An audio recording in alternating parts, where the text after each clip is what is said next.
Phone bans are getting implemented in schools around the country. We'll have more on how those might be affecting your local high schools. Cold front coming down from up north, hitting the state of New Mexico as well as surrounding states, causing temperatures to decrease. KENW has recently been recognized as one of the best colleges for 2025. All this and more coming up right now. This is News 3 New Mexico, your local source for news, sports, and first weather. Good evening and welcome to News 3 New Mexico. I'm Thomas Mariscal. And I'm Emmanuel Olvera. Thank you so much for watching. A media release from the Clovis Police Department said that on October 9th around 7 o'clock, an emergency call was made by a resident of the 1300 block of Travers Street. The 80-year-old male stated that his wife, 78-year-old Virginia Montoya, had been shot as she answered the front door. Montoya sustained one gunshot wound to the chest and was immediately rushed to the Plains Medical Center, where she would eventually succumb to her wounds. Video surveillance was obtained, which led to identification of the suspect of this murder. 36-year-old Danny Lucero was found to be the grandson of Montoya's husband. Lucero had been detained and is currently held in custody at the Adult Probation Office as the investigation progresses. He has already been charged with an opening count of murder. He currently resides at the Curry County Adult Detention Center. A Roswell police officer was involved in a shooting around noon Thursday, October 10th, just west of South Main Street. The incident began as a traffic stop near the South Sunset Avenue, and the suspect, who has a warrant for his arrest, was shot after fleeing on the foot from the vehicle at the Relief Route location. The suspect was carrying a rifle at the time. New Mexico State Police will handle this investigation, and the officer was announced to be okay after the incident. While responding to the shots fired call-out, a Chavez County deputy en route to the scene crashed into a semi-truck. Responders were on scene immediately, and he was taken to a local medical facility. The deputy remains hospitalized, and he is expected to be released within the coming days. Earlier today, near the Balloon Festa in Albuquerque, a hot air balloon crashed into a KKOB radio tower during the Special Shapes Mass Ascension and Flying Competition. The balloon did, however, keep flying after the crash and landed. No injuries were recorded. However, local residents were evacuated by officials as a safety precaution. At this time, no mandatory evacuations remain in effect. Yesterday, the House of Democratic Leaders of New Mexico announced that former House Representative Donna Irwin passed away. She represented House District 32 in Deming and served from 1999 to 2017. Governor Michelle Lujan Grisham commented on the passing, quote, "I had the privilege of working alongside Donna Irwin for many years and will always remember her as a stalwart advocate for New Mexico's children, families, and rural communities," end quote. Representative Irwin fought to bring healthy meals and community gardens to senior centers across rural New Mexico and worked for programs with agriculture, university families, and programs like 4-H for the next generation.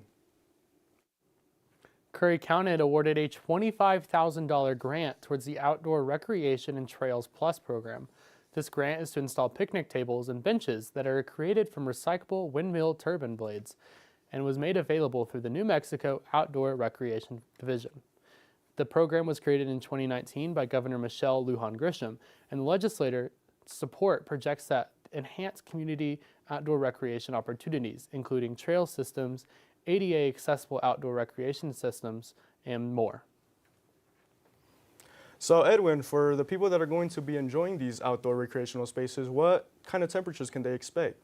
Yeah, so for these next 2 days, we are expecting temperatures to still be a little high, but as the week progresses, temperatures will be going down quite a bit. So talking about cold temperatures, taking a look here at the national weather map, we are getting a cold front coming down from up north, which will be hitting the states of New Mexico, Colorado, Oklahoma, and Texas. Temperatures here in Portales are expected to go down quite a bit. Temperatures will be hitting the 60s this upcoming weekend. And for Texas, temperatures are going to be going down to the low 80s as well as the 70s. And some areas of Texas will be getting temperatures down into the 60s. That is all the weather I have for you folks at the moment. I will have more later this evening, later on my full weather report. Back to you guys. In the U.S. News and World Report for Best Colleges for 2025, Eastern New Mexico University was ranked 46 of 115 in the social mobility category for regional universities in the West. Social mobility rankings focus on economically disadvantaged students who are less likely to finish than others to finish college, even when controlling for other characteristics.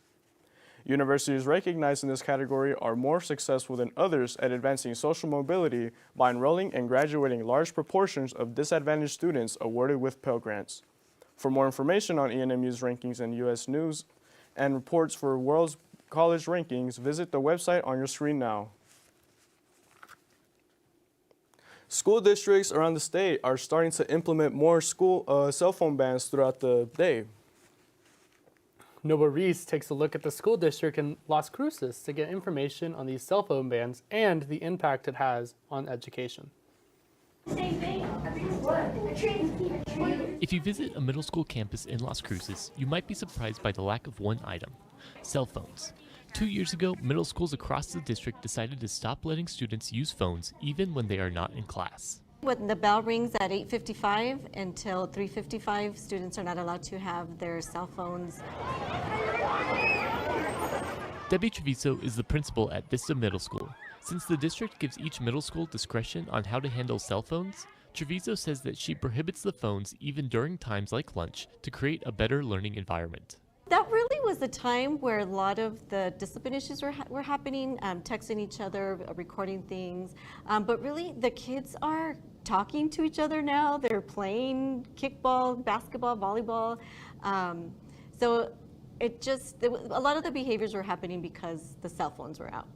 Local middle schools are far from the first to try this out. So far, 15 states have enacted some sort of statewide cell phone ban, with many school districts implementing a variety of restrictions. Studies show that policies like this can boost student performance and reduce bullying.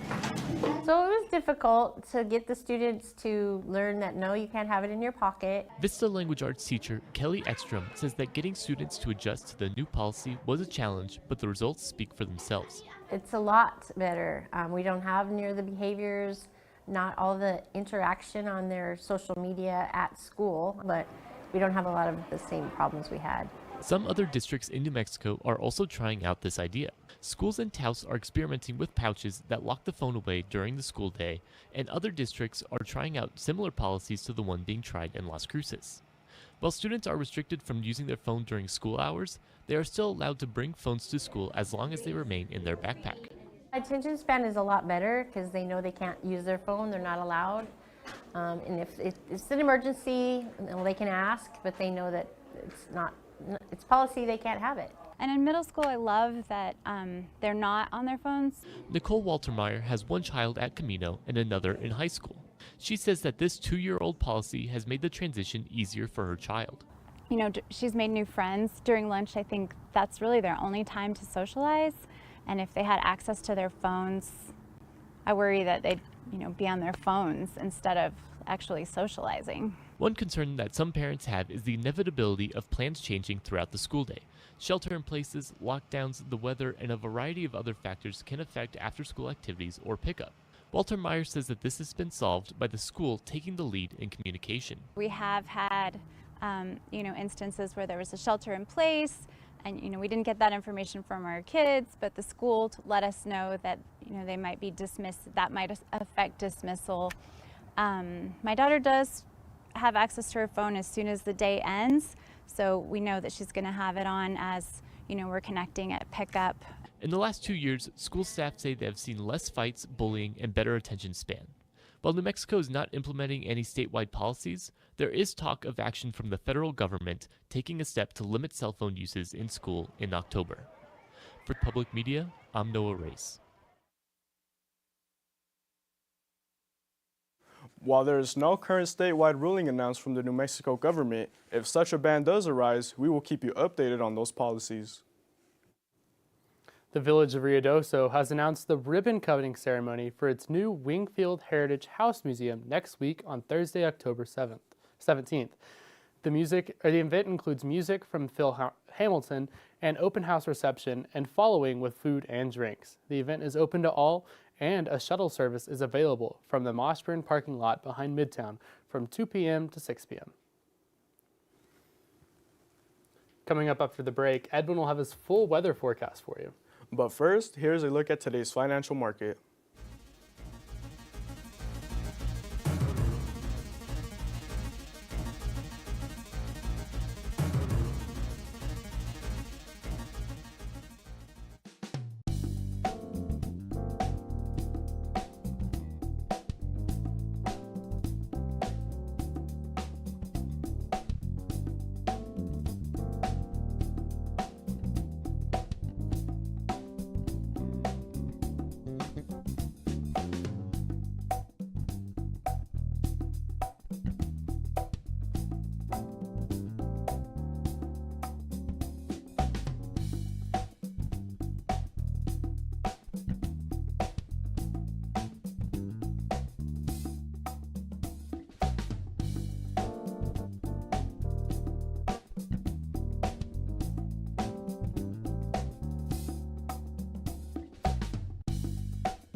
Welcome back to News 3 New Mexico. I'm Edwin Mejia. For today's weather report, taking a look at the state of Florida, Hurricane Milton did make landfall this Wednesday near Siesta Key.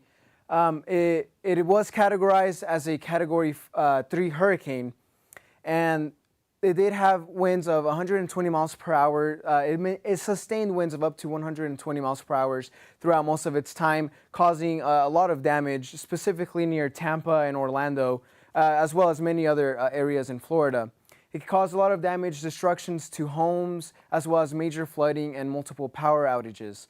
Over 2 million people and communities have been left with without power. And we have had multiple people volunteer throughout other states, throughout the country, going down to Florida, helping them out throughout these hard times. Unfortunately, 16 casualties have been reported since Wednesday. Taking a look at the rest of the map, as mentioned earlier, we are getting a cold front coming down from up north. More on that here in a bit. For today's current temperatures, Farmington at a 48, Clayton 83, Santa Rosa 88, going down south, Las Cruces 90, Clovis 90, and Portales 90. For our friends in Texas, Amarillo 91, Lubbock 96, and Midland 91. For tonight's lows, up north, Farmington 46, Clayton 52, going more towards the middle, Santa Rosa 52, Ruidoso 55, down south, Silver City 52, Carlsbad 57, home base Portales 53, and for friends in Texas, Amarillo 54, Lubbock 58, and Midland at a 63. For tomorrow's highs, Farmington 84, Clayton 88, going down south, Las Cruces 92, Carlsbad 95, home base Portales 94. For our friends in Texas, Amarillo 95, Lubbock 97. Now taking a look at the 7-day forecast, Roswell Saturday, Sunday 96, 93, and for the rest of the week it is looking very nice, going down into the 80s, mid 80s. Carlsbad Saturday, Sunday 96, 94 as well, going down to mid 80s throughout the rest of the week with partial clouding Thursday and Friday. Tucumcari Saturday, Sunday, Saturday 91, Sunday is going to go down to 80. And for Portales, Saturday, Sunday 94, 87. For the rest of the week, we are seeing temperatures going down into the 80s, almost the 70s. Well, I could not tell you how glad I am for us to actually get to the fall weather. It's been about almost a month now of fall, and we're just still so hot. Well, after the break, we'll have back with more news, so stay tuned.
The city of Portales is creating a downtown parking and courtyard for public use and access.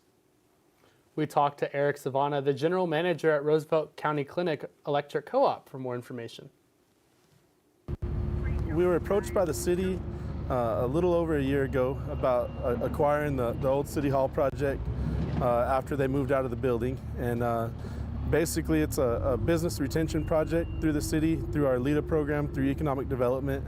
And we acquired the property so we can expand our footprint here, being adjacent to the old City Hall. And so we're going to expand our parking, provide some public parking, and then through the project we decided to shift gears a little bit, and we decided if we're going to have this property downtown that we would try to do something nice with it and create a downtown space, a courtyard.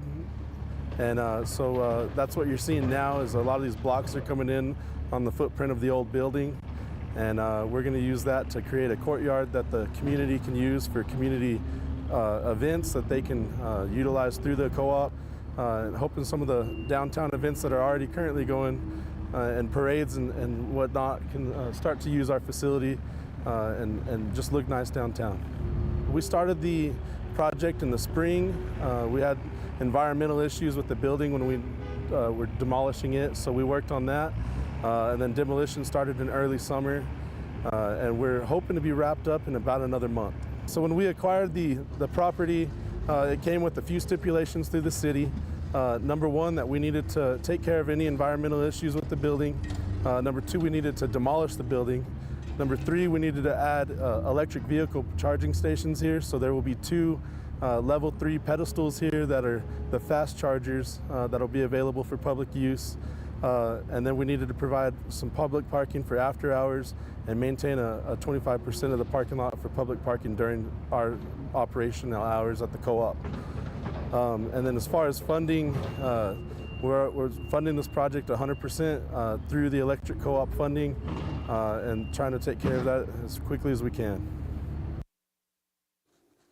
The project is a huge boon for all of Portales as it is expected to be a place where the whole community can be brought together. ENMU also announced today that the activity list for their second annual J.P. Stone Community Bank Rally on Main on October 18th from 3 p.m. to 10 p.m. on 413 South Main Street in Portales. The Greyhound Sound Jazz Band is scheduled to make an appearance playing live music from 3 to 5 p.m., following which Matthew Palmer and the Mammoth Coast will take the stage, and after the pep rally at 7 p.m. from the Greyhound Sound and Portales High School Band's country music artists will banister finishes off the evening. The rally includes face painting, food trucks, and a beer and wine garden provided by Enchantment Vineyards. This is only a start of the fun that can be had this family weekend, and for more information you can visit enmu.edu/familyweekend. A Roosevelt resident has found his calling late into life. Getting a start in agriculture, Matt Rush has now moved into being a published author. News 3 met up with Matt Rush and talked to him about his books titled Marshmallow Cowboy and S'more Cowboy. To write a kid's book. It's called The Marshmallow Cowboy. It's a story about a young kid who's sick and he can't go outside and play in the snow, and the marshmallows in his cocoa come to life and form Max the Marshmallow Cowboy. And Max talks to the kid about how he can choose his attitude. He can be sad that he can't go outside and play in the snow, or he can be grateful that his mom wants him to feel better before Christmas. So it's about choosing your attitude. And the second book, which is just out, it's called S'more Cowboy. And Max appears to a little girl, talks about self-image. And basically our intent with this whole series is we're wanting to take these leadership training components and principles and just put them down into a first or second grade level where we can hopefully help kids do more, be more, and become more than they ever thought possible. It's one thing when we're trying to help adults do more, be more, and become more than they ever thought possible. But if we want to change the direction of a country, if we want to change the direction of a generation, we got to start with kids. So it's basically taking these systems that we have and have used for adults, but putting it down into a practical first and second grade level that's fun. And hopefully we impact the reader as much as we do the kid. I would say this, it doesn't matter who you are, it doesn't matter how old you are or where you're at in life, we're gonna hit speed bumps. And that's natural, that's part of life. Just don't let the speed bumps become stop signs. This has been the greatest pivot of my life, going from being a motivational speaker and farm boy to a sculptor and author. And it's okay. Here I am. I feel like I'm in midlife, but we're making a whole change. And that's okay, because amazing doors are opening because of that. So yeah, don't let the bad things stop you. Just keep going and create something new. You can find more information about Marshmallow Cowboy and the entire series at marshmallowcowboy.com. Coming up after the break, Lorenzo will have his full sports report for you, so stay tuned.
Welcome back, sports fans, to News 3 New Mexico. Nice to see you fine folks again. I'm Lorenzo Solis.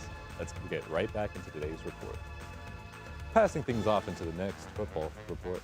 Last week, the NMU football team took Central Washington University with a strong start for the homecoming game. While we played fiercely, we could not hold the lead for long. Central Washington took over the game and left the game with a final score of 44-28. It left the Hounds with the second loss in a row for the season. The Hounds are looking to redeem themselves this Saturday as they take on Western Oregon on their home turf at 2:05, and Wagon Wheel is fastly approaching. The heat is on for our Hounds. Taking off into the next report, the NMU cross-country team held the Greyhound Invitational for the homecoming last week, with the Greyhound runners kicking off Saturday's long day of athletic events. Did they keep pace? Well, this reporter is pleased to say the men's team made second overall in their race and the women's team reached third, with the final regular meet happening today, being held at New Mexico Junior College's Harry Adams Park. Bucking and bronking into the last report, the Radio Hounds are going against Clarendon College. The Southwest Region Circuit makes its way back to Clarendon for the first time since 2022. Slack will begin Thursday at 1 p.m. CT with breakaway, and team roping. Other Slack participants will compete Friday and Saturday morning at 8 a.m. CT. There will be performances all 3 nights at 7 p.m. CT. The last time NMU competed in the event, the women's team took 8th. Shacey Marr earned 51.25 points in the breakaway before 2022. The last Clarendon held at Mira event was in 2016, with the Greyhounds taking the 4th in women's competition and 10th for men's. The competition started yesterday afternoon and is expected to end tomorrow night. I'll be reporting the results next week. That is all the sports I have for you fine folks tonight, but don't worry, Tomas and Emmanuel will be right back with you after the break. Once again, I'm Lorenzo Solis. See you back at the desk.